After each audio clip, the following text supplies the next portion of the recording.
அஸ்ஸலாமு அலைக்கும் வரஹ்மத்துல்லாஹி வபரகாத்துஹு. ஹஜ்ரத் அபூ ஹுரைரா ரலியல்லாஹு அன்ஹு அவர்கள் அறிவிப்பதாவது, ஏழை முஹாஜிர் சஹாபாக்கள் ரசூலுல்லாஹி ஸல்லல்லாஹு அலைஹி வஸல்லம் அவர்களின் சமூகம் எங்களில் செல்வந்தர்கள் உயர்ந்த அந்தஸ்துக்களையும் நிலையான சொர்க்கத்தையும் கொண்டு சென்று விட்டனர்.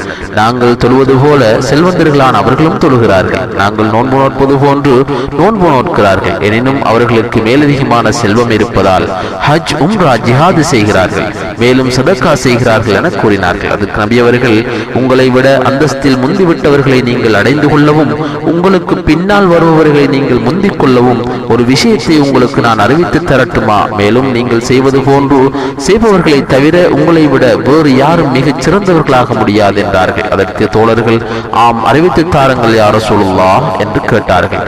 அதற்கு ரசூலுல்லாஹி ஸல்லல்லாஹு அலைஹி வஸல்லம் அவர்கள், விஷயமாகிறது, நீங்கள் ஒவ்வொரு தொழுகைக்கு பின்னும் 33 தடவைகள் தஸ்பீஹும் தஹ்மீதும் தக்பீரும்